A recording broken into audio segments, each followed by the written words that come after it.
The Story of the Nutcracker Ballet. Written by Deborah Hautzig and illustrated by Diane Goode.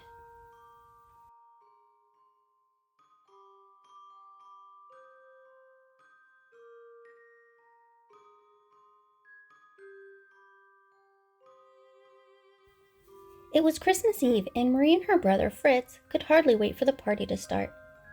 At last the guests arrived. The drawing room doors were flung open, and a brilliance of light and color flooded the hall. "Oh, it's the most beautiful Christmas tree in the world!" cried the children. Hundreds of tiny candles twinkled like stars, and all sorts of sparkling ornaments and delicious things to eat hung from the branches. Under the tree were so many presents that the children didn't know what to look at first. Fritz grabbed a toy horse head mounted on a chestnut stick and galloped wildly around the room.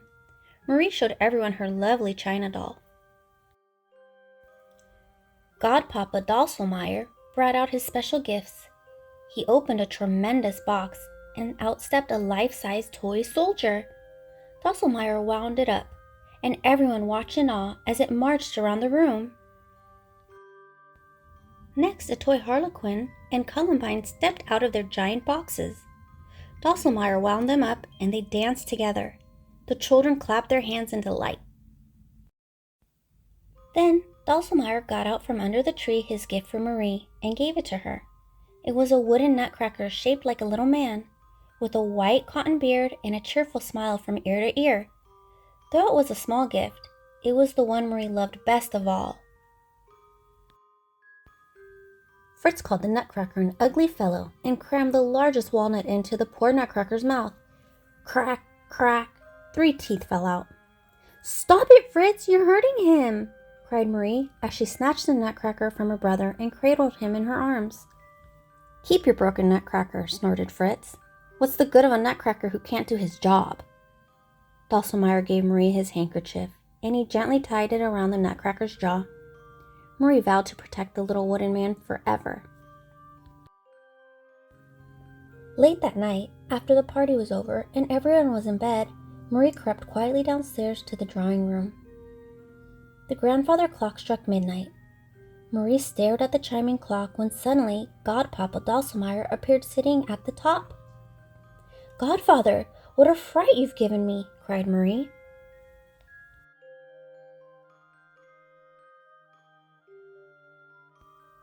But before she could say another word, the most amazing thing happened.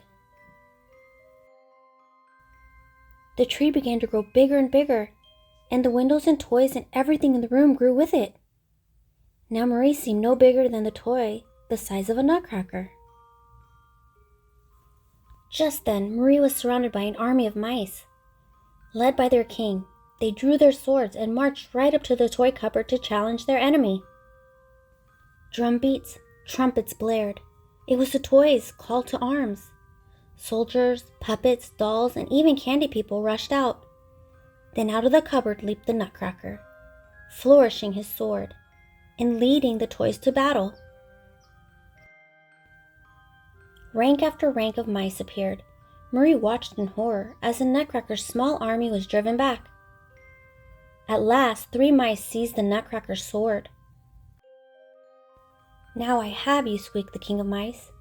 Marie could no longer stand it. "Oh, my poor Nutcracker," she cried. Then she threw her left shoe as hard as she could, directly at the King of Mice. Instantly, the mice disappeared, as if by magic. Marie turned to look at the Nutcracker she loved so dearly, and before her eyes, the homely Nutcracker had transformed into a handsome prince.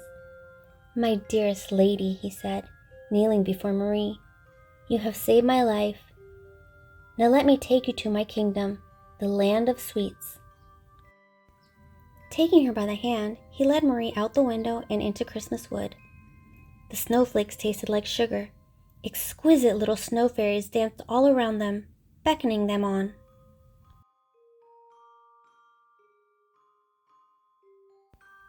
Marie and the little prince were greeted at his palace by a beautiful lady dressed in gossamer pink and white, who shimmered like a dewdrop. "She is the Sugar Plum Fairy," said the little prince. He told the Sugar Plum Fairy of his battle with the King of Mice and how Marie had saved his life. The Sugar Plum Fairy gently kissed Marie. Then she clapped her hands, and little angels with golden wings and halos took their places for the fairies' dance honoring the homecoming of the little prince. "And now," said the Nutcracker Prince, "to the banquet." He led Marie through the dazzling marzipan palace and into a crystal hall, and together they sat upon a golden throne. Then Marie and the prince watched in delight as all of his royal subjects appeared and one by one performed a dance. From Russia came the Cossack dancers. Chinese dancers jumped out of a teapot and did a lively dance.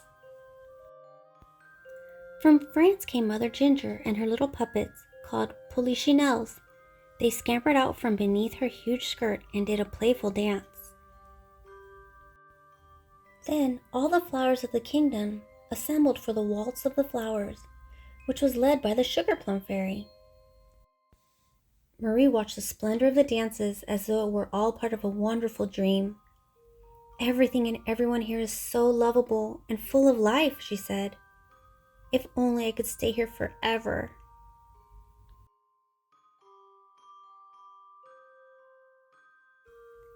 At last Marie and the Nutcracker Prince stepped into the royal sleigh drawn by reindeer, and all the loyal subjects stood by to bid them farewell.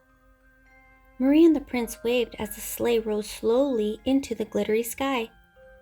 Everyone in the land of sweets waved back till the sleigh disappeared from sight. The next thing Marie knew, she was in her own familiar bed. Marie never told anyone about the beautiful land of sweets, but she knew that someday her love for the Nutcracker would take her back to that magic kingdom where wonderful things await all who have the eyes to see them.